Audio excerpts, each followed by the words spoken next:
Good morning. We'll call the Fiscal Committee meeting to order on Friday, October 17th.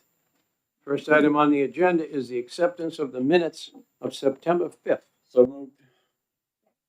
Motion by Senator Gray, second by Senator Birdsell to accept the minutes of September 5th. Further discussion? Seeing none, all in favor say aye. Aye. Opposed, no. The minutes are adopted. One abstention, Mr. Chairman. Thank you. So noted. All right, moving on to the consent calendar. We have no old business under tab 2. We'll move on to tabs 3 through 7 are the consent calendar. At this point, we have 3 bills removed from the consent calendar. Under tab 4, item 25-252, DNCR. Under tab 5, 2 items are removed, 25-251 and 25-253. Oh, there's another one? Okay.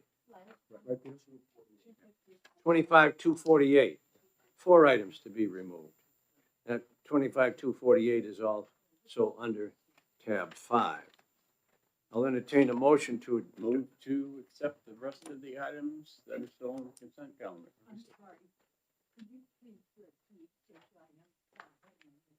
Okay, under tab 4, 25-252.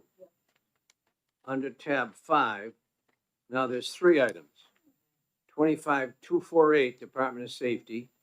25-251, Department of Administrative Services. And 25-253, Department of Health and Human Services.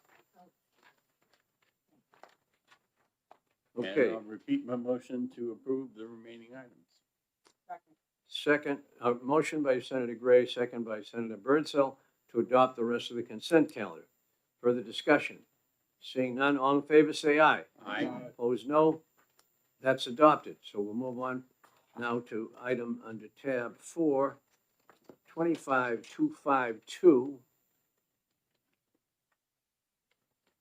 And that will be the Department of Natural and Cultural Resources.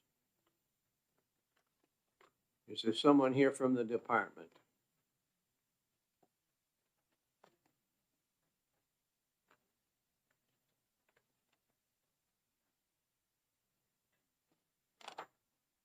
Mr. Can you come forward and turn on the mic? We'll have a couple of questions or more.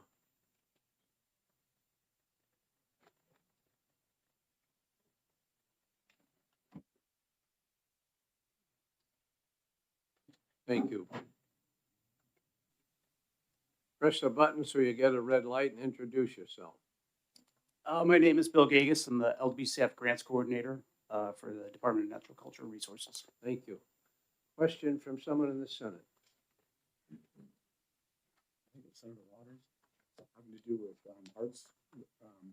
arts tax question. I'm sorry. I think it was a question you had regarding arts and taxes. Yes, thank you. I just got to my notes on it, and I did get a response for my earlier question, but just to ask what the status is of the Arts Council for raising the funds that are allowed under the tax credit program that we passed in the budget. Hi. Hello. Thank you for the question. I'm Adele Cecilia, Director for the Division of Arts at the Department of Natural and Cultural Resources. And sir, can I just ask you to restate which portion of the question you just wanted? Was it a general update about the forms or where the program is at? I just want to make sure I answer you directly. I wanted to know particularly about the tax credit program that was Yes. authorized. Yes. Yeah. So that has been authorized in the last few weeks. We received all of the forms needed and finalized from the Department of Revenue Administration. So this morning, as of 2 hours ago, through a federal grant that we obtained in the last month, we're able to rehire and reinstate 3 of the 6 staff that were laid off, which offers us the restabilization of the agency. And now we can continue to try to begin to find those who are willing and interested in participating in the credit program. Follow up, if I may. Follow up? So, do you, at this point, are we able to provide us with a plan for the fundraising? For the tax credit? I don't, how detailed of a plan at this moment, there are individuals, our counselors, and I know our commissioner have reached out to you for initial interest, but as we just have gotten everything in the last 2 weeks together for the program, it is now in a position where we can speak to it intelligently and such for someone else to understand what's involved and the steps as they are. Thank you, and just another on that. So, it doesn't have to be in the context of joint fiscal, but I wondered if you might, keep Senator Lang and myself up to speed as to just what you're gonna do and how you're gonna do it. Okay, And absolutely, sir. And I do have one last question. Could you clarify for me, because I was a little confused during the hurry of the budget process, whether or not, funds raised by in this method are able to be used under federal guidelines for match funding for the grants? Certainly. Thank you for the question, Senator. And the answer is no. Unfortunately, at this time, the federal government does not recognize privatized dollars as match. What they're looking for is state dollars within the agency that is receiving the grant award. So just one last question on that. I think that it might make sense then to look into that if you receive funds through the tax credit program, whether or not you could go to joint fiscal and have those funds replace some of the state appropriation so that the state appropriation funds, which would qualify for the federal grant matches, could be used for that purpose. Because otherwise, I don't see how the program will help you with the issue of making the match for the grants. Understood, So, sir. Thank yeah, you. Thank you, Mr. Chairman. Senator Gray. I did receive an email from Cassandra Beals that is looking for the point of contact where people who want to volunteer. So if you'd send me an email with that name, I'll forward it on to her. Usually when I get one of those, then I get 40 or 50 more in a day or two. So that will be helpful. Certainly, sir. Thank you for Thank that you. question. Yeah, it's myself, as it says on the website, just for me. Thank you.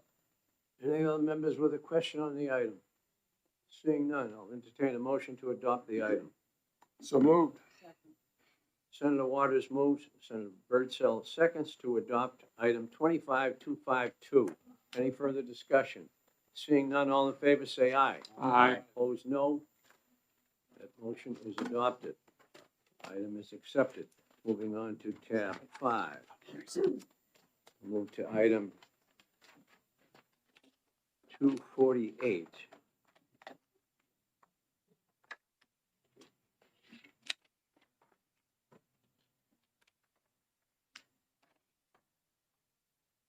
And I believe Representative Erf had a question. Representative Leishman has a question on 25248 with the Department of Safety. Is there someone here from Department of Safety? Please come forward and introduce yourself.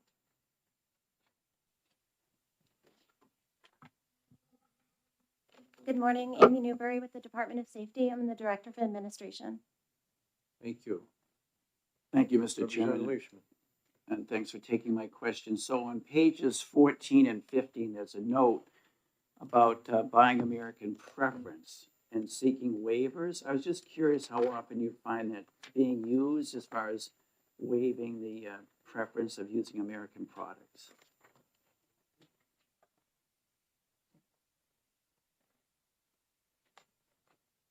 I'm sorry, I have to get back to you. I'm not familiar that the reason why we're back in front of you with this item is when we put this item through originally, we had gone out to bid and had put through this item as equipment and then went out to bid and came back because we had to do, in a sense, a technical correction to move the money from equipment to hardware and software.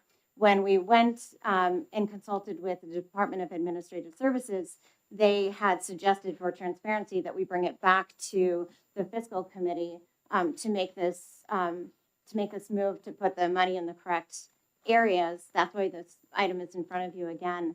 As far as the waivers, I'll have to get back to you with more information as to the history and how often we've done that. Okay, that's fine. Thank you, Mr. Chairman. Okay, any other members of the committee have a question on the item? Move to approve? Second. Okay, motion to approve item 25248 by Senator Birdsell, second by Senator Gray. Is there any further discussion? Seeing none, all in favor say aye. Aye. Opposed, no. The item is adopted. Senator Okay, Rosenwald actually beat me, but we're good. We're good. all right, sorry about that. All right, next we're gonna look at item 251 from the Department of Administrative Services. And we see the commissioner. Hi, I'm Charlie Arlinghouse. I forgot for a minute. I'm Charlie Arlinghouse. I'm the commissioner of the department. And with me is, Joyce Pittman, Director of Risk and Benefits. Thank you. Senator Rosenwald for a question. Thank you. This won't surprise you. As you know, Anthem, the retiree health plan, continues to have problems with its mail order pharmacy, such as when you log in, you don't see all the medications they've been filling for almost 2 years. They're not all listed. Some things, while they want you to auto renew and refill, sometimes you can't.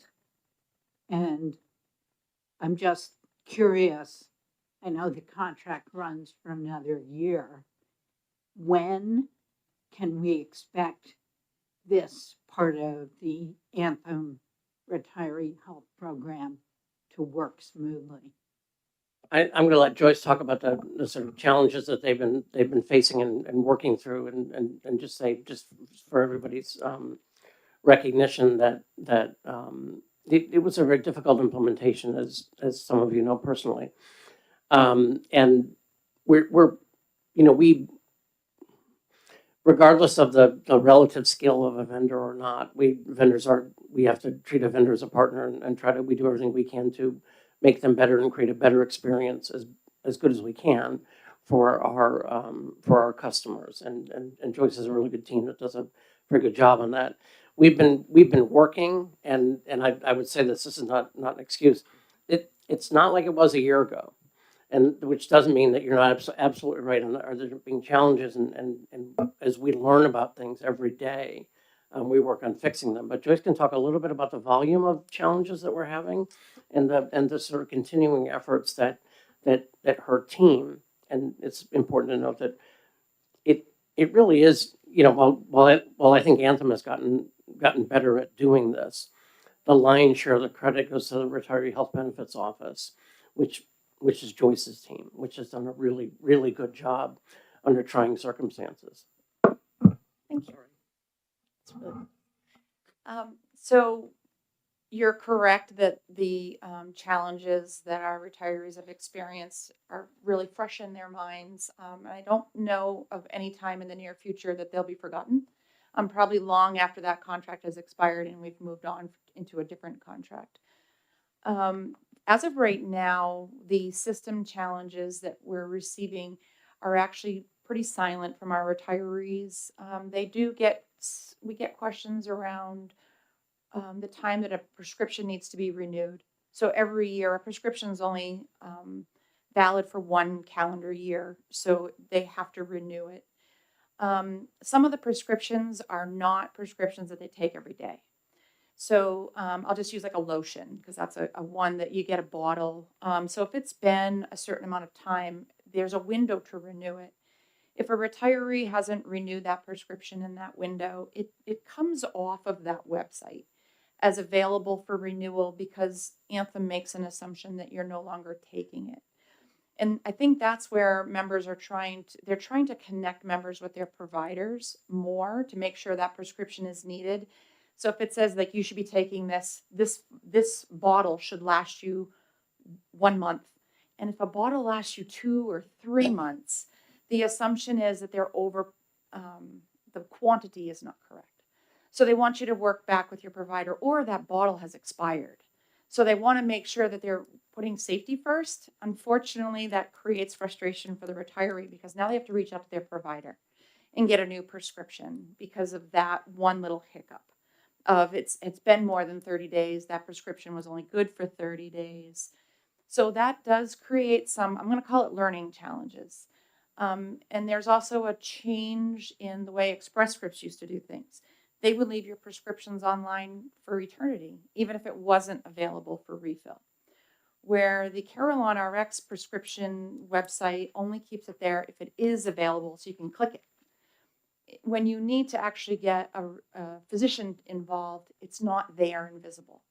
So it creates the feeling of it's no longer available to you. If a retiree calls us and says they're worried about that, we do point them directly back to Carillon. And they're able to do that same interface with the providers and get that member back to seeing that prescription on their dashboard is now available to fill. So it's unfortunately a change, but it's not necessarily an error in the system. The other thing you did point out that the prescription, or actually the whole MAPD contract expires in 1 year. Which is an excellent point because that means we're going to go out to bid and go back out to market, which means there could be another change that our retirees are going to experience in the next few months. And I'm just throwing this out there as an example. Let's say we get Aetna again. That means we're going to move we're over 11,000 retirees. So just to give you an idea of magnitude, we'd be moving them to another carrier who will have yet again a different website.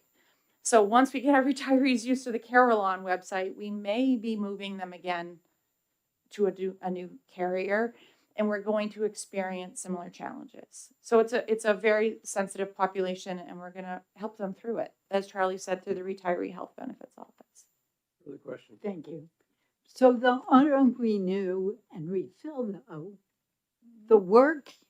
the onus for the work is on Carillon. They're the ones who reach out to the prescriber so that the individual doesn't have to, and they do it electronically. That's correct. That is not working properly. Okay. So it's helpful to Anthem because they want people to keep filling the prescriptions, but it's also helpful to the subscriber because Carillon should be doing the work of reaching out to the prescriber, which they do electronically. Yep. So I'm just concerned that it's been almost 2 years and it is still not working properly.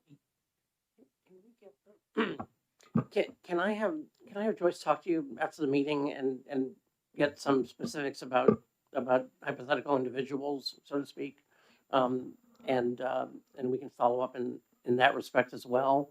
And I want you to know, and I know you know this, but I just want to say it out loud. We agree with you. There's a lot of things that aren't working, and what we're doing is fixing everything we can one at a time, and we're checking them off the list as fast as we can. And when we do learn of something, a lot of times what happens is we learn. You know, I like to say, Carillon got better because Joyce made them get better. Mm-hmm. And it's not a huge exaggeration, but every time we hear something, that individual, the person you might know, isn't the only one necessarily experiencing that. So it gives us the opportunity to follow up and say, hey, this may be glitchy, and we can look into, and we'll look into every single one of them. That would be great because I actually met with Anthem earlier this morning, and they said things are so much better. We're not getting a lot of complaints anymore, and I think that means people have just stopped complaining. It's a great point. It's about fatigue, and somebody said the second showing of our American Cousin went much better than the first, which Lincoln attended, but that doesn't mean it was a good play. Thank you. Any other member have a question on the item? I would move the item. Senator Rosenwald moves to accept 25-253. Senator Birdsell seconds. Is there any further discussion? Seeing none, all in favor say aye. Aye. Opposed, no. The item is adopted. Moving on to the regular calendar on tab. One more. Oh, 253. Item 25-253 has been removed. Health and Human Services.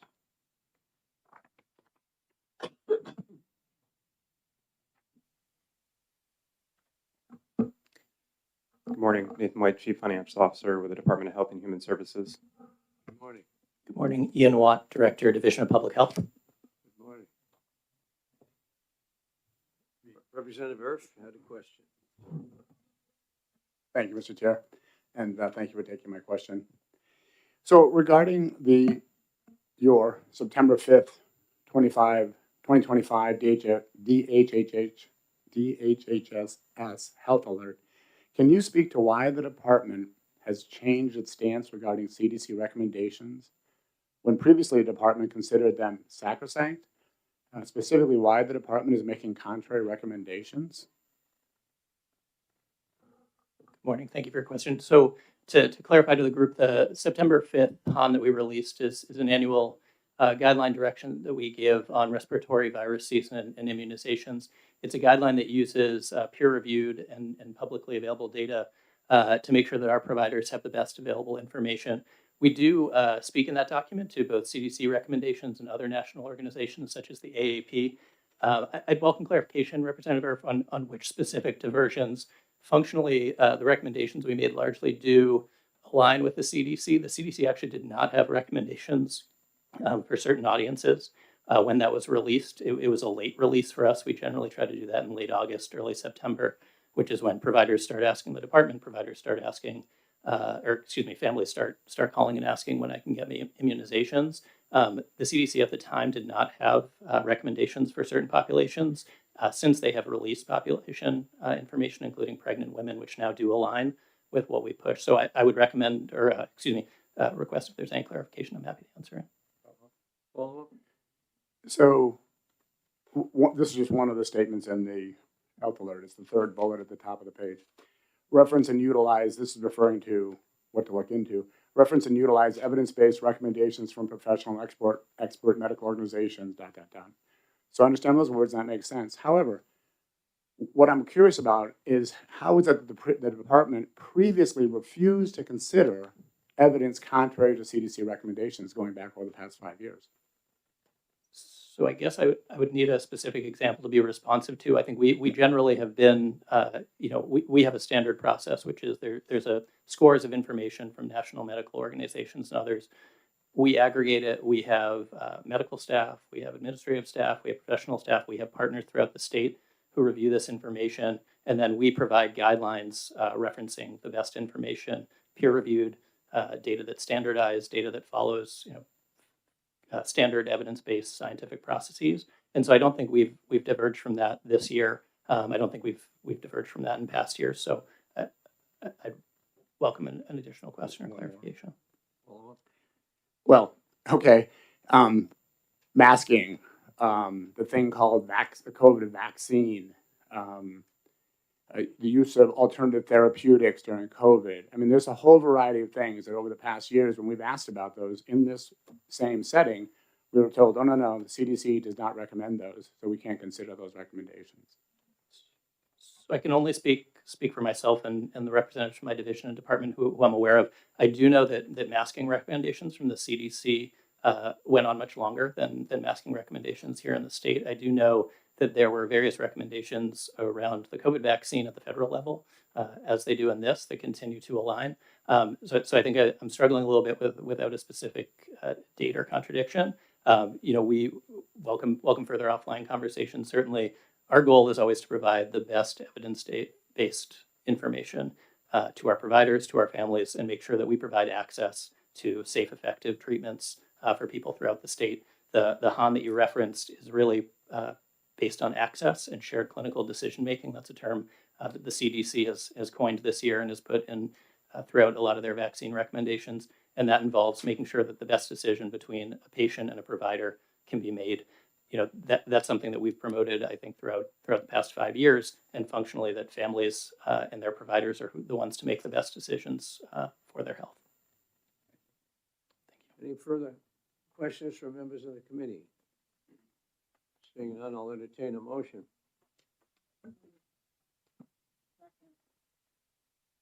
Motion by President Carson, second by Senator Birdsell, to adopt item 25253.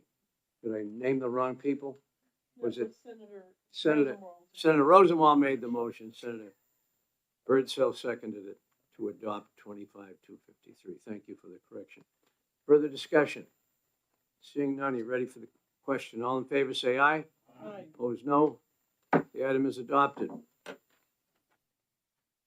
Okay, now we'll move on to the regular calendar. Under tab 8. First item 25237.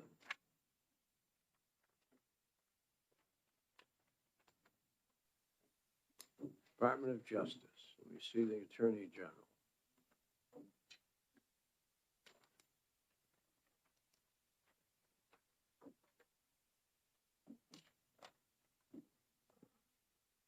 And you can describe the item and see what the questions are. Thank you, Mr. Chair, and good morning to the members of the committee. For the record, John Formella, Attorney General, and I'm joined as always by Kathy Carr, our Director of Administration. The item you have before you today is our annual, or what has become our annual request for the litigation fund. I think as many of you know, the litigation fund is what we use to pay for our ongoing expenses connected to both defending the state in civil litigation and prosecuting crimes on behalf of the state. The request this year looks similar to past years, but we have been working really hard to try to reduce expenses where we can. We're cognizant of the current budget climate that the state is in, and we're continuing to handle a high volume of litigation, still handling a high volume of litigation related to YDC, but we've engaged over the past 6 months in trying to figure out how we can reduce costs and spread work around the office. And I would say in part due to that, and in part due to just the litigation schedule, we've been able to come before you with a much reduced request this year. The request is about 40% less than last year's request. It's about 25% off the last 5-year average. So we are working hard to try to keep the number down where we can. And while I don't provide all of that detail to you in the item, we've budgeted this down to sort of the individual case level and cases that we expect to go to trial this year. So we expect about $2.6 million in expenses related to the Civil Bureau. Much of that is related to YDC. About $1.5 million is related to the YDC cases. There's a couple of other class actions involving the Department of Health and Human Services that make up a big chunk of the rest of that request, about $500,000. And then there's about $600,000 for all of the rest of the cases combined. The Criminal Bureau is about $1 million. Probably the biggest single expense are the YDC criminal cases, which now have begun to go to trial. As you've seen, we've had 6 of those trials now. We've got a number of other trials scheduled for the rest of the fiscal year. Probably, I forget the exact number, but it's at least 6 more scheduled for the rest of the fiscal year. Those cases tend to move around in scheduling and get continued, so it's always difficult to anticipate exactly how many will go to trial during a fiscal year, but there will be at least 6 during the remainder of this fiscal year. And then we've got approximately $1 million just for the rest of the areas of the office. So it's a combined request before you today of, about $4.3 million. That's in addition to the $350,000 we were initially budgeted. And as you know, the practice has been, I'd say for the last decade plus, to just put $350,000 in the budget, and then we have to come before you as we get into the fiscal year. And we've been able to estimate our expenses. So again, that's the item in a nutshell. I'm happy to take questions, and again, cognizant of the fact that we've got to try to save every penny in the current budget climate. We appreciate your efforts in reducing the costs from previous years. Thank you. Senator Gray. I don't have a question on this item. I have a comment, and we all should feel chastised by this item. We put $350,000 in it. the average that we've done is in the millions. And so what we get is coming to this committee, and we're between this item and item in tab 10, we're going to blow another $10 million from the budget that we haven't budgeted. We need that number starting from the governor's budget, the House budget, and the Senate budget to maybe be 90% of what we spent over the last X number of years, averaged, or something else. But to go from 370K to 4.3 million, or a $4 million increase, is not where we need to be. We can't correct it this year. We can correct it in the next budget, and that's what needs to be done. So that's my statement. Thank you. Further from committee members? Senator Rosenwald. Thank you, Mr. Chairman. Thank you for taking my questions. You've made the point that a lot of this is on the civil YDC cases. I have a few questions about the rest of the YDC cases, specifically the assault fund. So we've been hearing that before he left, Justice Broderick settled or agreed on some settlements with claimants, but those settlements were not paid out before he left. And after he left, we've heard that you lowered some of the amounts that he had agreed to with the claimants. And I'm asking if you could please tell us how many cases you lowered the amounts on, what the average amount you lowered a case was, and the total amount that you lowered from what he agreed to.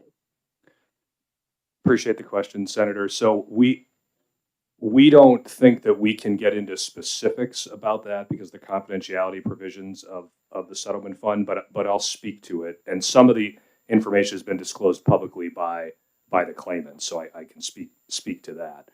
I don't have exact average numbers, but I will give a response. So you've probably seen, or maybe not, in public pleadings that in the cases that the law firm Nixon Peabody had, we did not accept 20% of the administrator's decisions that were subject to the new statute. So I think there were 32 awards that were issued after the administrator left, or after, I should say, after the statute changed, before the former administrator left. The cases involving Nixon Peabody, we did not accept 20% of the awards that were awarded in those cases. The others we did accept. And then there were other cases with other counsel where we didn't accept the awards. I will say that we accepted well over 50% of the awards that the administrator issued. Others we didn't accept. Some we have negotiated lower amounts. And I would say that between the awards we've accepted and the awards where we negotiated lower amounts, again, well over the majority of those cases have still been resolved. So from my perspective, I think that the new statute has worked the way it's supposed to, which is an extra layer of, I think, diligence and check on the administrator's decisions. And I think there have been respectful discussions in cases where we haven't accepted the award that the administrator issued, and we have still made an effort to negotiate in those claims. We haven't just said no and walked away. We've still made an effort to negotiate. As to getting into exact specifics that haven't already been made public, I can't do that, but I can give you that general response. And to the extent that information was voluntarily made public by claimants, I can speak to that. So that's why I spoke to the Nixon Peabody claims, because they elected to make that information public in the course of the litigation that we're now having over those changes to the statute. Follow up. Thank you. I understand also that Shaheen and Gordon says 75% of their settlements were lowered by the department. But I guess I hope you can tell us why you lowered the settlements, because the process or the amounts are laid out statutorily. So did they not meet the agreed to algorithms, or did they not meet the multipliers for the seriousness of the assaults? What was the department's reasoning for lowering the amounts? Yeah, I just to the first point on Shaheen and Gordon, they had far less claims from an absolute number than Nixon Peabody, and we have reached some resolutions with them, even in claims that where we didn't accept the amount the administrator awarded. As to why we would not accept an amount that the administrator came to, I think there's two components of the settlement fund process. One is formulaic, right? It sort of just involves numbers per incident and multipliers, but there's another component that's supposed to be applied to those, and it's a credibility component, evaluating what evidence there is to support the allegations. And there have just been some claims where we don't think that component was applied from our perspective appropriately. Not enough scrutiny on the supporting evidence for the claims. Again, different people can look at one claim and evaluate it differently, but that's why, for the most part, we would not accept an award amount that the administrator came to. We just felt like while the multiplier and the formula might have come up with a certain number, the qualitative factors that should have been applied to the claim weren't applied the way we felt they should be applied, and so we felt the number should be lower. So does your office have the benefit of hearing the entire story from the claimant the way the administrator did? Yes, we have someone attend every resolution proceeding. So we see and hear all of the same information the administrator gets. Thank you. One final, if I Final could. question. We also have heard that in at least one case, your department entirely dismissed a case. Could you confirm if that's true? And if so, how many cases were dismissed entirely? I'm not sure what you're referring to there. I will say that there's been at least one claim where we didn't accept the award, and we weren't, at least to this point, we have not been able to come to an agreed upon number, so that there might be a few claims where the administrator did issue an award, we didn't agree with the award, and we have not to this date been able to agree on a number. Or when we tried to agree on a number, the claimant walked away from the negotiations at some point because they felt we wouldn't reach an agreement. Again, I feel like those discussions have been respectful. There was one claim, I believe, where the claimant did not accept the award they got. But I don't think that there have been any claims where we have what I would call dismissed them, such that we just said, no, and there was no discussion, or at least willingness on our part to discuss an alternative number. So I'm not sure what you're referring to. Happy to discuss that and follow up if there's more details on that. Thank you. Thank you, Mr. Chairman. And members, we'll have another opportunity to discuss this subject because we have an audit that was coming up at the end of this. Senator Waters. Thank you, Mr. Chairman. I've had some people have offered some conversation that leads to this question. In the cases that you have settled, can you assure us that someone who is credibly accused is no longer in the employ of the state of New Hampshire?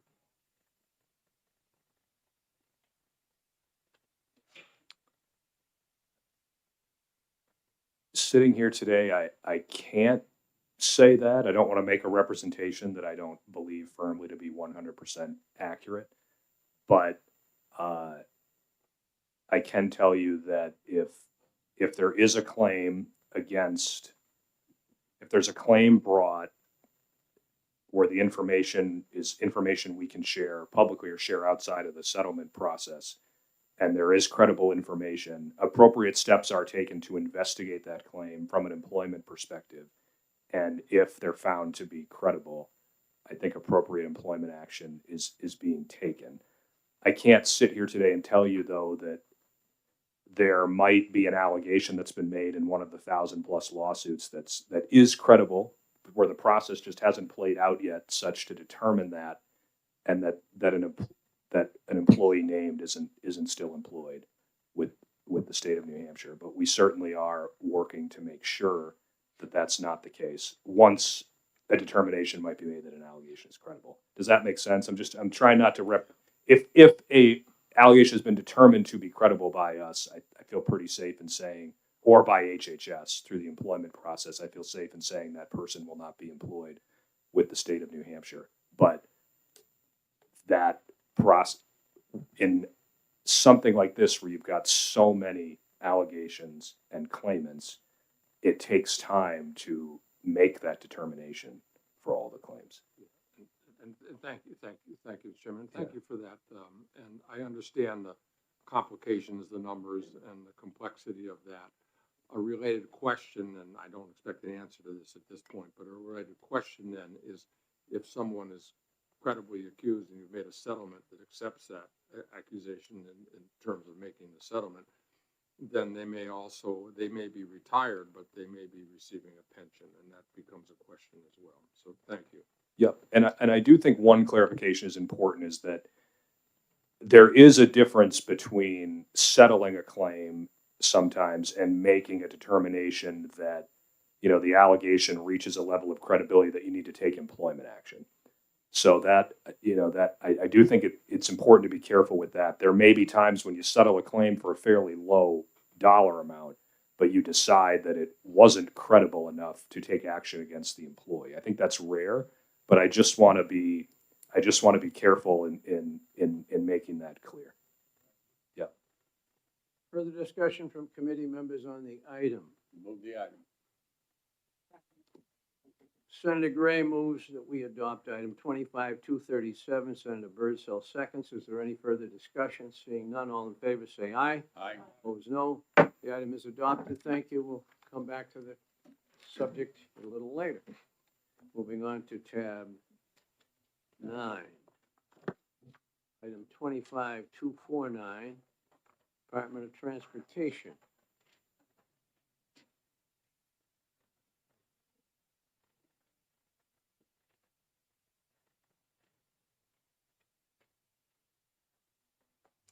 Special Railroad Fund.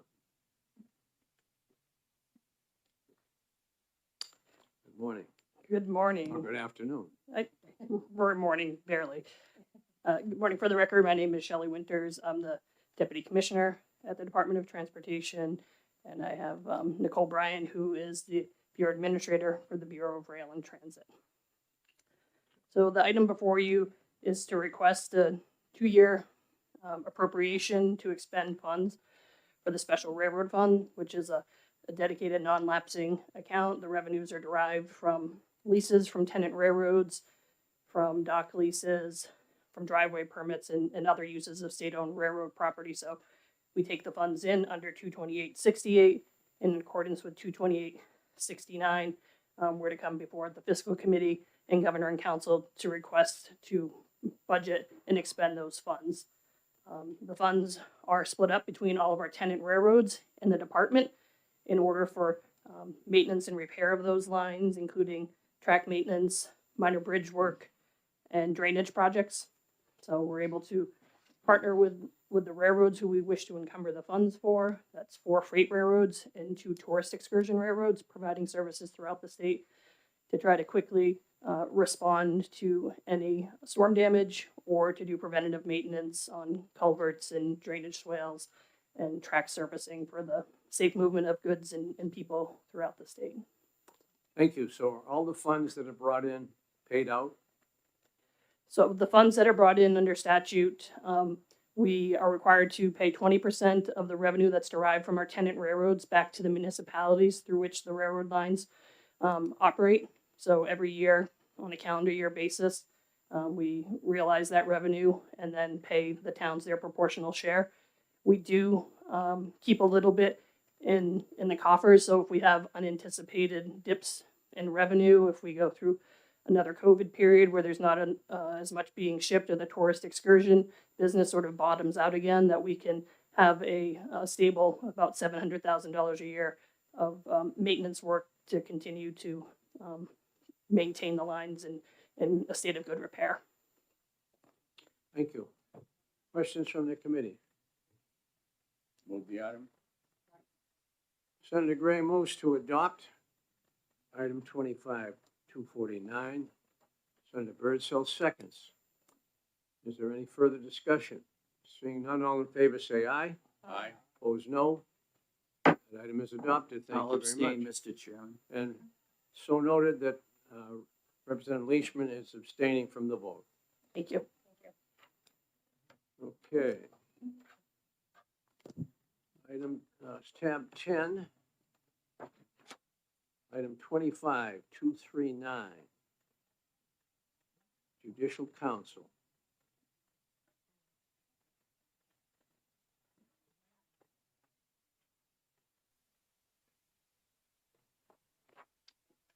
Good morning. My name is Jay Bucky. I am the Executive Director of the Judicial Council.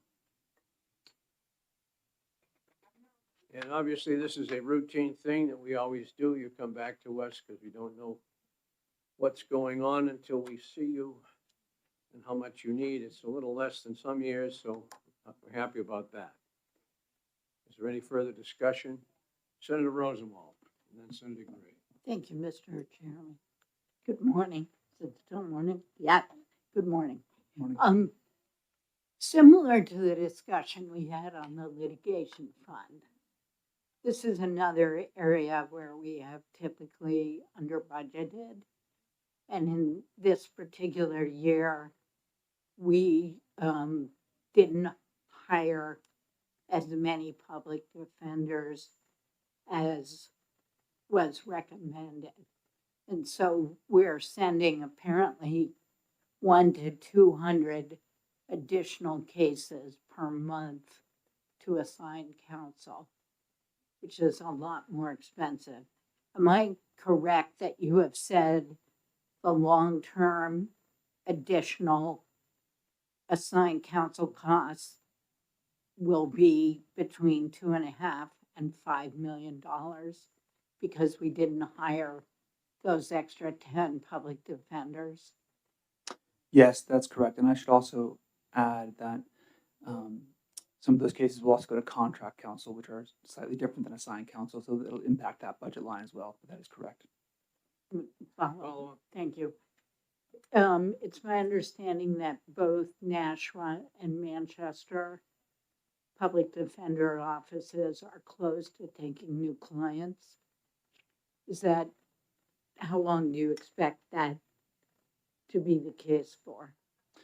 Thank you for the question. My understanding is that Manchester has reopened recently. It had to close for a brief period. And my understanding is that Nashua is currently closed to non-incarcerated individuals. Chris Johnson, the executive director of NHP, of the public defender, is here as well if you have additional questions for him. But it is accurate that they both were recently closed. Now Manchester's reopened, and now Nashua is partially closed, focusing on incarcerated individuals who are the most difficult and most expensive for us to staff with assigned counsel. Thank you. Further questions on the item from committee members? Senator Gray. What was your approved budget number that we're adding the 5.5 million to? $2 million, roughly $2 million. I'd have to double check the exact. Thank you. Further questions from committee members? Move the item. Senator Gray moves to adopt 25-239. Senator Birdsell seconds. Is there any further discussion? Seeing none? Was that Senator Birdsell? Senator Rosenthal. So I circled the same one, the right one twice now. Senator Rosenthal. I'm sorry. Senator Rosenwald second. I wasn't looking in that direction so I could tell, but I just heard it. What's that? You want to take the vote? Yes. Seeing no further discussion, all in favor say aye. Aye. Opposed, no. That item is adopted, and obviously the source of funds for this and the previous item will likely come from the rainy day fund, since we don't have any surplus to draw on at this point.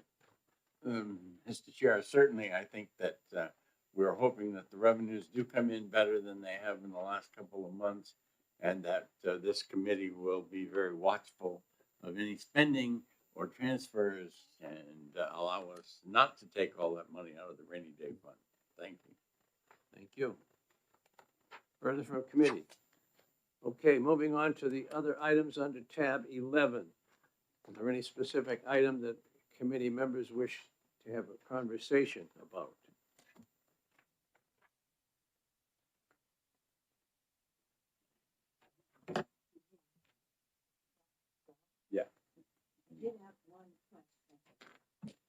I did have one question on the HHS dashboard. Dashboard, okay. Someone from HHS, let me see the Chief Financial Officer coming forward.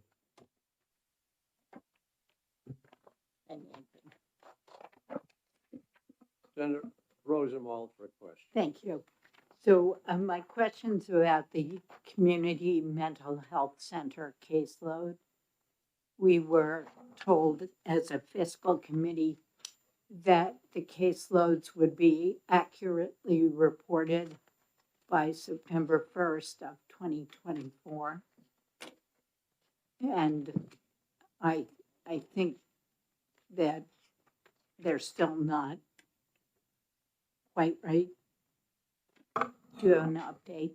Sure, I can, and good morning again, Nathan White, Chief Financial Officer.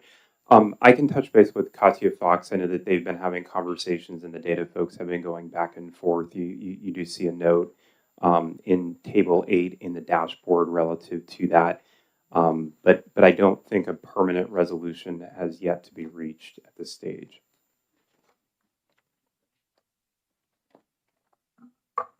Any further questions from committee members?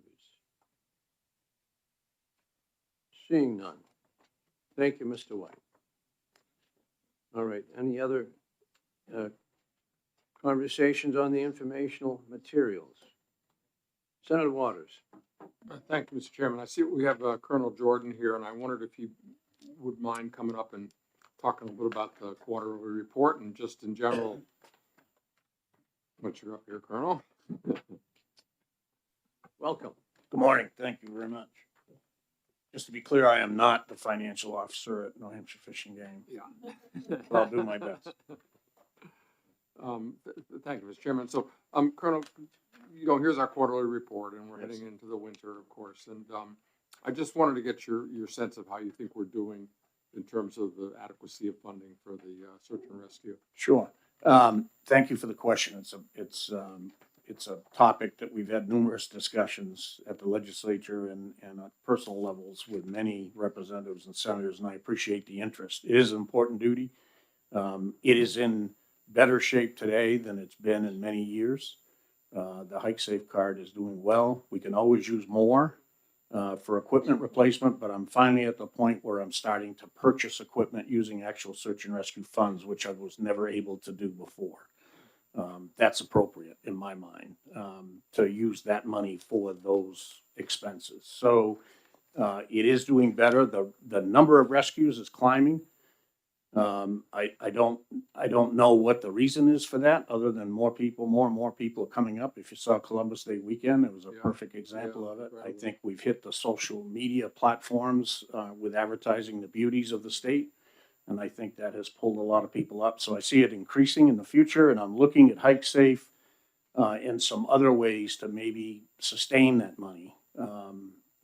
We're doing really well now, but again, it's a voluntary thing, so I worry about that. So I'm looking at ways to promote it in a more efficient manner and a more widespread platform. And so if I may follow up. Follow up? We had a lot of conversation, both in Fish and Game Committee and the House and Energy and Natural Resources around the Hike Safe card and marketing of it and so on. And so you've said you think that, more being bought. And, Yes. Is it your understanding that some of the improvements that are now getting made in the IT for the department will make it easier, and some of the partnerships that were offered as Yes. well from Nature Conservancy and others to market the card? Is any of that helping out? In that realm, yes, we have a lot of partners and waiting for that. We're behind on technology. It's at our department, and part of it is IT related, part of it is department related. Yeah. I'm working internally to try and push that along, because I do feel that that's going to improve that. We've got a lot of followers, and I'm trying to demonstrate that there are a lot of people out there waiting. We've got to create and design and move to get this up to date, and I think we can do a much better job at sales. Sales of Hike Safe cards, frankly, from 2015, when we started, have increased every year exponentially. So it's gone really well, but I think we can do more. And I think advertising is the key part of it. Well, thank you so much. Thank you. Colonel. Appreciate Thank all you. your Thank you for all Thank your you. support Thank you, here. Mr. Chairman. Senator Rosenwald. I didn't, but I'll go ahead. Thank you Yes, for ma'am. taking the question. So believe it or not, yesterday I was having a conversation with a constituent of mine who is an avid hunter. His concern, and he does crossbow hunting. Yes. His concern is that in New Hampshire, we allow 5 tickets, or I don't know what they're called. Tags. Huh? Tags for deer? Tags, yep. Yes. We're allowed 5, 3 bucks and 2 doe. Depending on the zones, yes, that would be correct. Right. So he said he's never been able to fulfill 3 bucks, but he said in areas where people do hunt and they do wind up getting 1 or 2 bucks, you don't see anything in that area for at least 2 or 3, 4 years, Right. because you've eliminated the capacity of. Is there any thought of reducing that amount? So the chief of wildlife and his staff, the biologists, look at that pretty closely, and they are actually increasing opportunity in different zones across the state, because we get a number of complaints from deer damage, especially in the southern part of the state. So it's a balancing act, really, to try and mitigate those complaints and provide opportunities for the hunters. So that's a moving target, something they consider each and every year. And what I would encourage anyone to do that has a concern or has observed something like that is to get that information to them, because that's part of the process for making their decision. So they do revisit harvest amounts each year. So that discussion is held every year, and minor changes are made depending on the results of those studies. So that's important information to relay forward. Follow up? The other question he had was with doe, allowing 2 doe, and I'm not familiar with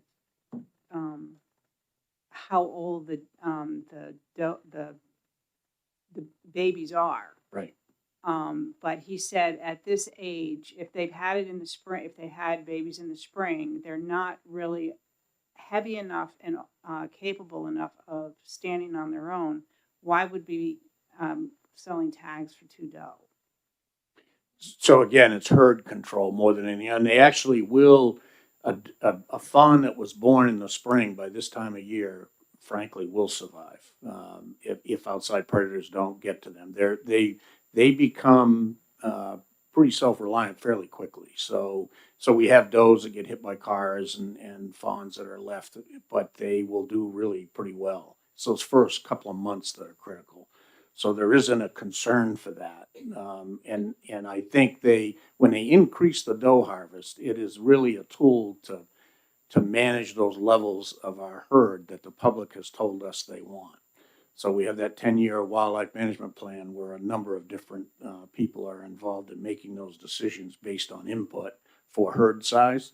And it's based on habitat support and social support or social issues. All of these things are factored in. And so they'll increase, on occasion, they'll increase the harvesting of does to control those numbers or bring those numbers down.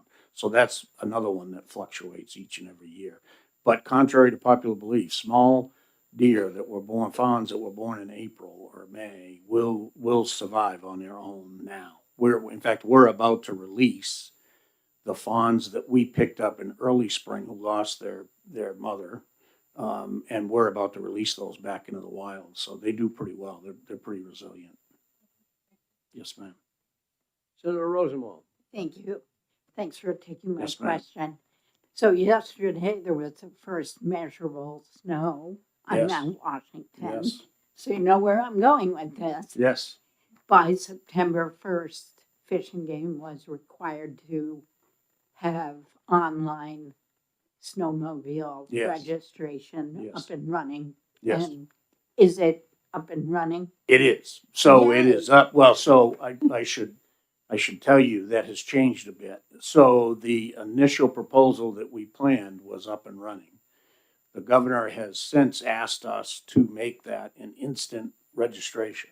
So the minute that you go online and register your machine, she wanted it to be an instant registration and not have to wait for the mailing. The problem with that is the challenge to that is the equipment that's necessary to produce the registration certificate or decal that the law requires to be placed on a machine. So we've kind of worked through what we believe to be a compromise. That isn't up and running. That's coming very soon, but the snowmobile community has been brought on board with all of this. And so we're all working together to try and make it happen. But the online registration is open right now for the 5-day wait. Yes. Thank you. Yes, ma'am. Further discussion from committee members?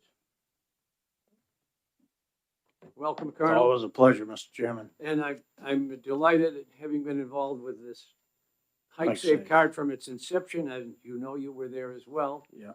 that it's doing that well. Yes. I think it's the same price for those 10 years. It has been, yes. Is there thought to increasing it a little? There is. I'm a little nervous about it, but we're talking about it now, just because I don't want to price us out of business. But yes, there is a thought to do And is that. that something that you can do internally and It rules? is. Yes, Very good. when you folks set that up, we set that up with the ability to do it That's in what I rule. thought. Yeah. So will respond as appropriate. I know Yes, you will. I will. So what sort of equipment are you getting with the money? So we hadn't been able to replace a cruiser in years for search and rescue. And we've been using cruisers bought out of hunting dollars and OHRV dollars to respond to these calls. So we're not doing a lot of them, but I'm able to do 1 or 2 a year, which is great. So it's further justification for that funding for the guys and men and women that are in search and rescue country in the notch where they're responding to these calls on a regular basis. So these kids are pushing me for better technology. They're smarter than I am, certainly, and they are designing phone tracking systems and ways of. We just did it the other day on a young man who had taken his life. Using purely phone tracking information, we were able to walk to him. And this was a search that had been going on with other agencies for 2 days. These guys resolved it in 40 minutes. So they've convinced me that some of this technology is worth investing in. And so we're looking to advance that in with some of these funds. So, yeah, thanks again for all of that effort. You still don't have Northwoods, the TV series? We do have it back. It's back? It is back. It is on YouTube, which means nothing to me, frankly. But they're telling me that and it's back exactly the same as it was before. I kept complete edit rights. I still control what goes on. But it's on the YouTube channel, which the younger folks are all watching apparently. And it's been going for probably 3 months now. So we're back up and running. I think that may have some effect on both license sales and hike safe cards. I believe it does. It promotes the state certainly, and it helps me with recruitment. I've got 3 young ladies on it now for the first time, and that has helped us with our hiring, I think. So it encourages more people to put in for it that can do it. So it's been a win for us. Keep up the good work. Thank you, sir. Good to You see as you. well. Good to see you. Okay. Any further informational items? Senator Gray. Just a plea, all right? We know that the governor has asked the executive council to get off of paper, okay? I'm asking you guys to, for one meeting, okay? Even though you'll still have your book, to try to do it on the computer, okay? I do it one way. I bring up the agenda right off of the website, and then I print just the agenda and put all my notes on the agenda, and then open the various items in a new tab, or you could do it in a new thing. Representative Earp downloads the different things, okay? So there's different ways to do it, but notice I don't have the big book in front of me, okay? I don't need the big book anymore, okay? I'm comfortable with doing it. So please, you guys, try it 1 month, okay? Please. Thank you. All right. We now come to audits.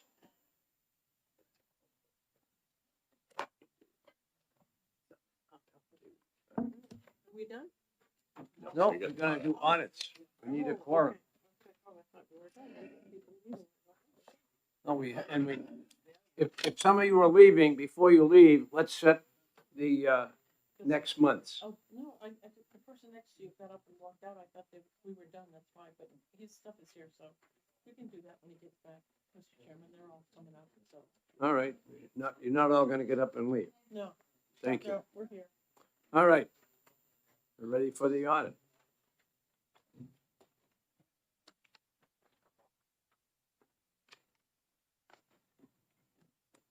Good afternoon, Mr. Chairman and members of the committee. For the record, I'm Christine Young, Director of Audits for the LBA. We're here to present our financial audit report of the Department of Justice for fiscal year 2024. Colin Quinn, Audit Manager with our office, was the in-charge manager on this audit. He will present the report. And also joining us from the Department of Justice is the Attorney General, John Formella, Kathy Carr, Director of Administration, and Tom Kemper. You are the Deputy Director of Administration. And with that, I'll turn it over to Colin for the presentation of the report. Thank you very much, Christine. Good afternoon, Mr. Chair and members of the committee. For the record, again, my name is Colin Quinn, and we're here this morning to present the report on our financial audit of the Department of Justice for the fiscal year ended June 30th, 2024. This report is presented in 2 sections. The first section is the management letter section, which was prepared by the auditors, and it contains our report on internal control and compliance, along with 5 audit observations. That is then followed by the current status of prior audit findings. The second section, the financial section, contains our independent auditor's report, which is followed by the department prepared financial statements and notes. The focus of my presentation today will be on the observations and recommendations. And if you turn to the table of contents, you will note that there are 5 observations in this report. 3 of those are internal control observations, none of which are considered to be material weaknesses. And the remaining 2 are state compliance observations. The department fully concurred with 4 of the observations and concurred in part with 1 observation. Turning to page 3, we included a table to summarize the recommendations. We have noted here that 3 of the observations suggest that legislative action may be required. The observations then begin on page 4. Observation number 1 recommends the department develop formal policies and procedures for the administration of the installment payment process related to YDC settlement fund claims. According to the June 30th, 2025 quarterly report, more than $80 million is to be paid from the fund through fiscal year 2034. Formal policies and procedures would help ensure consistency, compliance, and avoidance of late payment penalties. Observation number 2 recommends the department establish a formal risk assessment process for functions that do not currently have such a process in place. Observation number 3 recommends the department establish and keep current a disaster recovery plan and business continuity plan. Together, these plans are important to help prepare for, respond to, and recover from any unexpected disruptions. The state compliance comments then begin on page 9, and observations number 4 and 5 relate to required administrative rules and reports. We recommend the department adopt rules and file reports as required by statute. The appendix located behind the tab on page 13 reports the current status as of October 1st, 2025 of the observations contained in the financial audit of the department for the 9 months ended March 31st, 2014. As noted on page 15, 9 observations were fully resolved, 3 were in the process of resolution, and 1 was unresolved. Moving on to the financial section, which follows with our auditor's opinion. Our auditor's opinion was modified as a complete set of financial statements was not presented. The governmental fund financial statement is on page 7, with the statement of revenues and expenditures for the general fund and education trust fund, and the notes to the financial statement begin on page 8. Now I'd like to briefly touch on some auditor communications that we are required by auditing standards to inform you about. First, the significant accounting policies used by the department are described in Note 1 to the financial statements, and we are satisfied with the qualitative aspects of management's accounting practices, including those policies and financial disclosures included in Note 1. We noted no significant unusual transactions, and there were no changes to our risk assessment and planned audit strategy. While there is always a risk of management override of controls in every financial statement audit, we did not identify any instances of control overrides during the audit. We had no disagreements with management on financial accounting and reporting matters that would have caused us to change our audit opinion if they had not been satisfactorily resolved. We noted no related party transactions, and we encountered no significant difficulties or contentious matters. To our knowledge, the department did not consult with any other independent auditors about financial related matters during the audit. Finally, I would like to note that we did not propose any material audit adjustments to the department's financial statement. As a result of our work, there were no significant uncorrected misstatements that would require a separate letter to communicate to you. This concludes my presentation. I would like to thank the Department of Justice for the cooperation and assistance we received during the audit.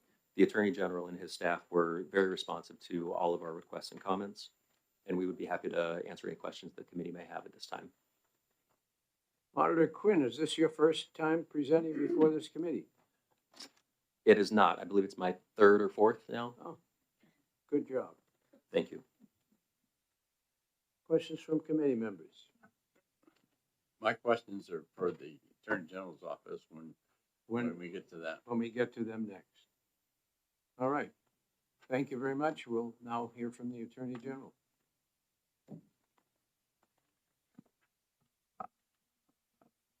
Did you? Oh, our responses. Okay. Yeah. Happy to speak to them.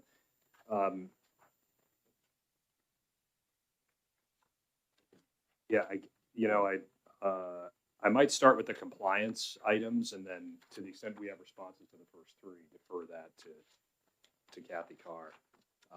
So on compliance, so number 4, we certainly recognize the need to keep our rules current, and this audit process has been, I think, going through it certainly was my first 10-year audit being AG, and probably the only one, because I don't expect to be here in 10 years. I don't think that's any breaking news. This was valuable for us because it helped point out some areas that we need to address, and rules certainly are one.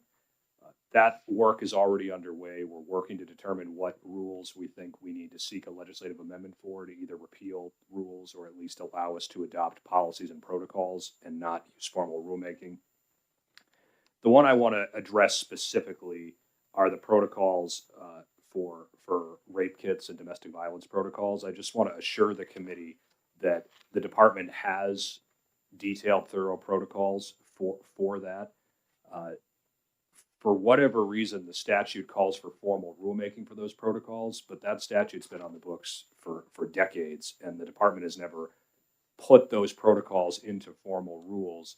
The team at the Office of Victim Witness Assistance tells me that that's because it's just necessary to have flexibility and be able to be nimble with those protocols to change them when they need to be changed. And so while those protocols exist, they've been updated and reevaluated continuously, I think since the 90s when that statute went on the books. They've never been put into formal rules. So we're looking at that now. We certainly will do rulemaking if we think that that is the best path forward, but we may be seeking a legislative amendment to allow us to have the protocols as we do, to require us to keep them current and updated, but to remove the requirement that they be adopted through formal rulemaking. But that's the one set of rules I just wanted to assure the committee that it's not that those don't exist or they've been ignored. They just have not been adopted through formal rulemaking. And it has not been our experience that that's an issue because we don't see lack of compliance with those protocols or difficulty having folks adhere to those protocols. For the rest of the rules, I can just assure you that we're going to look at that closely, and we're either going to seek legislative changes or we will keep our rules current and adopt the rules. For the reports, we certainly recognize the need to make sure our reports are in on time and that they're complete. Our department is responsible for a lot of reports and probably more than almost any other agency. So we're going to make sure that we do that. I would note that for the biennial report, there was a determination made at some point in the last 10 years that we weren't required to do that report. I don't really have access to what that legal analysis was. It was prior to my time, but going through this audit was valuable because I believe we should be doing that report. I acknowledge that we should do that report. And I will note that we've already filed the report for the last biennium that was due October 15th. So that's been filed. So we're back on track with that. We will file the report of the Attorney General that's due on December 1st. We will file that by December 1st of this year. We may look at whether a legislative amendment is necessary to frankly eliminate that requirement, because it appears that the report that's due on the report of the Attorney General that's due on December 1st is kind of duplicative of the biennial report. So it's a little odd to me that both of those reports are required, but of course we want to comply with the law unless and until it's changed. So we will comply with that this year, and we'll look at whether we're going to seek any legislative changes. And then the cold case unit report acknowledged that that was filed late, noted in our response to the audit that there's some practical challenges with how the statute reads with that report, because it just requires that a report be filed by December 1st every year. That's a little odd, frankly, because while the report is filed by December 1st, there's no defined time period that the report's supposed to cover. So it's unlike filing a report within 60 days of the close of a biennium or a calendar year. It's just a little bit of an oddly worded statute. So we will comply with that going forward. We'll make sure to get the report in on time, but we may also seek a legislative change there. And then, yes, we had, which I think was addressed when we brought this report late, report of litigation expenditures was late. The one that was due August 30th, 2023, but it was filed, and we're going to make sure we get that report filed on time going forward. For observation number 1, I'll just flip back to that. That's the observation regarding the need to have policies for the installment payments for the YDC settlement fund. We had some good and I'd say respectful back and forth with the LBA on this one. We have policies and procedures in draft form. Our view had been that we would finalize those policies and procedures when the first installment payments started to come due, which is this October. It's right about now. We had some back and forth with the LBA as to whether, we really would have been appropriate to have those policies in place last year. But I think we ultimately came to the agreement, I think, on both of our ends that yes, they need to be in place. Perhaps it would have been helpful to adopt them a little earlier, but that work has been done. They're just about ready to go. We're going to get the first installment payments out and maybe make final tweaks based on our experience with those first installment payments, but that's done and ready to go. And while the statute that resulted in a lot of installment payments went into effect last year. The reality is with installment payments, you don't make your first, what I would call installment payment until the second year.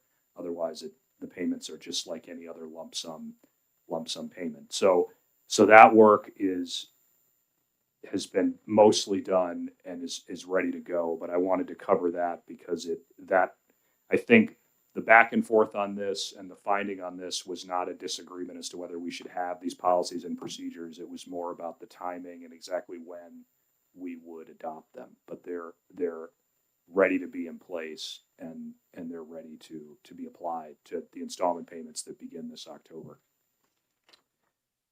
Observation number 2, formal risk assessment process.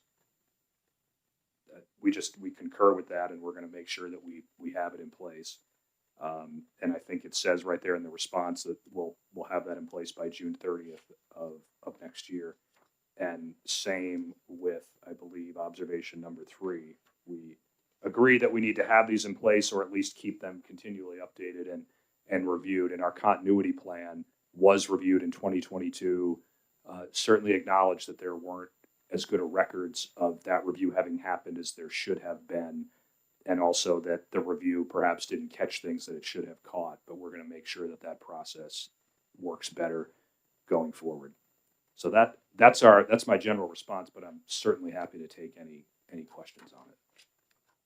Senator Gray. Mr. Kane got the benefit of my vetting in his office. When we do these audits, okay, there needs to be a plan of action milestones developed and distributed, okay? For a brand new audit, probably 3 months is a reasonable time for you to put together that plan of action and milestones. And I was happy that you addressed item number 1 where you agree in part, but that also brings up the question of if you don't agree, how do we take and adjudicate an item that you don't agree on? And what action should be taken? And that probably is a discussion between LBA and whomever of how that process should happen. Because right now, I'm wondering about the leftover items, okay? And I did ask for a plan of action milestone on those items for this meeting. I don't know if that was enough time for you guys to get it. If not, fine. But the item that is, quote, unresolved may be one of those items where you and the auditors disagree that there should be any action or what the action should be taken, okay? But I'm trying to get us to a place where those conversations happen, and by developing that plan of action and milestones and hopefully keeping it current, that we'll have a better handle on what's going on. The governor will have a better handle on what's going on, and LBA won't be fighting with you as much when they're doing the audits. So again, that's a statement. You can comment on, the unresolved items if you'd like, but we need to get better control. And one of the audits that we did last year, was it, or the year before, that had items going back decades that were unresolved, that can't happen. So. Yeah, I understand that, Senator. I think that I don't think there's been significant disagreement between us and the LBA during this process, and I will say I'm proud of the work of the staff at the DOJ. I think many of, as you'll see in the report, many of the things that have been flagged have been resolved. I think in our responses, we kind of lay out milestones in a plan. We're happy, though, to take that and put it into a memo. So it's sort of a standalone corrective action plan and get that to you before your next meeting. The unresolved items from 2014, a couple of them it's really just one. The administrative rules, as I mentioned, we have a plan to address those, and we will address them. The required reports, I think we're well on the way. We've filed one of them that's required. A couple of the ones that were flagged here weren't unfiled reports. They were just late. We're going to make sure those are filed on time going forward. And then that fourth one we will file, but we may seek a legislative change because it seems duplicative of one of the other reports we already filed. The statutory fee issue, this is, I'll just be frank with the committee, this is related to cremation fees. And I think what it is that the OCME has historically waived cremation fees for infants, even though it has no statutory authority to do that. And that's something we're addressing with OCME, and we may seek a legislative change to enable OCME to do that, but it's not an item I think that results in a lot of lost revenue for the state. And while, look, I'm the Attorney General, I'm never going to say that anyone should do anything they're not authorized to do under the law. I see plenty of instances where we have to work with state agencies to start complying with the law. Waiving a cremation fee for infants is not let's just say, at the top of the list of egregious things that I've seen an agency or someone do where they're not technically supposed to do it. Those are really the outstanding issues that we have as a department, in addition to making sure we have a continuity plan, a disaster recovery plan, that we've got the right controls in place. And also with respect to the YDC settlement fund, I think we've got a good plan there. I mean, we basically have the policies ready to go. But I don't disagree with you that we need to have a corrective action plan and make sure that things don't go unresolved. I do, though, want to I can't really take credit for it myself. I want to give credit to my team, because I think that they have worked really hard to resolve almost all of the issues that we've had, and the ones that remain unresolved, I think we have a really good plan to getting them resolved. Just follow up. In that plan of action and milestones, if there is legislative action, contemplated, listing what legislator you've talked to, hopefully the chair or the ranking member of the applicable committee would be the appropriate one, either in the House or the Senate. So again, having someone, if you don't have somebody by name, you don't have anybody assigned. Okay, that's a principle, from my many, many years working with the industry, that again, if you don't have a name, you don't have somebody assigned.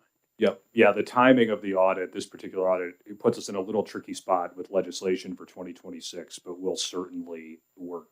I think that the changes we would seek are not enormous changes, so I'm hopeful that we could perhaps do it through an amendment, or even seek permission to get someone to file a late bill, but we'll certainly reach out to appropriate legislators on that. Some of us experienced legislators can get you around any of that filing period problem. Appreciate it. All right, we'll talk about that later. Normally, I take responsibility for making sure there's legislation filed when it's requested by the audit. Senator Rosenwald. Thank you, Mr. Chairman. Thank you for taking my question. So, observation number one about the policies for installment payments. I just want to make sure that policy and procedure is going to cover both installment payments for the claimant, but also for the attorneys. Yes. Thank you. Senator Waters. Thanks, Mr. Chairman. I had a question, if you would, on observation 4 about the Justice 1000 on the new motor vehicles. And I believe that refers to an arbitration form. And so I'm just wondering what the auto dealers in the arbitration situation for a new motor vehicle are doing now if the form is expired, and if this is creating any issues on that process. I'm not aware of any issues that it's creating, Senator, but I will check on that with our consumer protection folks and can certainly get back to you on that. But I am not aware that that's created any difficulties or issues. Doesn't mean there aren't any. I'm just not aware of any, as I said. I really appreciate it. And if I may follow up, I thank you for that. And it would really help to have some reassurance, and I can always obviously call the auto dealers because I became aware of it when I read the audit. It's just that, if we're using an expired form, I think it legally is kind of puts things in a little questionable area to me about if that's the arbitration form. And arbitration is just crucial for the auto dealers. And so as soon as we can get Joe Carr to find a way to get that form approved, probably be good to do. Yep, absolutely. Thank you. Representative Leishman. Thank you, Mr. Chairman, and congratulations on your reappointment. I had a question on observation one. The auditors pointed out that the administrator's final decision shall convert into a final judgment enforceable by any superior court. And I think Senator Rosenwald kind of touched on this earlier with the request for additional funds for litigation. The administrator did make some decisions with claimants, and I understand those weren't supported by your office after he left. So how is that maybe not bad faith if he worked out some sort of settlement with a claimant and then he left and then the Attorney General's office said, well, we can't really support his decision? Well, I wouldn't say it's bad faith, Representative. I would say it's just a function of the statute changing. So the decisions that there were, those 32 decisions I think that he had issued, but he issued them after the statute changed that gave us the ability to either accept or not accept the decision. So I don't know if I would say it's bad faith. It's just a function of the statute changing. The language that you're referring to with regard to a award converting into a judgment, that addresses awards that are paid in installment payments where the administrators issued the award, either it predated the statutory change or it's after the statutory change and it was accepted by us. Let's say it's $500,000 over 5 years. If everything's been accepted and you get 3 years in and we don't have money in the fund, that language allows the claimant to convert their award to a judgment and enforce it in superior court. But it's meant for situations like that, not necessarily meant for a situation where under the new statute, where the administrator issues a decision, we have to accept it along with the claimant, and we don't. If we don't accept the decision, it never becomes final. Yeah. Thank you. Thank you, Mr. Chairman. Further from any committee members? All right, seeing none, we will accept the audit. And I would like to have about a 5-minute meeting with you after we adjourn in about another couple of minutes. A couple other things I've had on my mind that I want to talk to you about. Sure, I will stick around. Thank you. All right, committee members. Schedule of the next meeting. Normally it'd be on the third Friday. That'll be on, the third Friday occurs on the 21st of November. It is the week before the Thanksgiving week, which comes on the 27th. So any problem with, how about the schedule we're on now, meeting at 11? It's okay with me. Works out. We'll probably have pre-fiscal at 10. Okay. So far as near as I know, we'll be meeting in this room on the 21st at 11 o'clock. Thank you. Anything further? Appreciate you all coming. We are adjourned.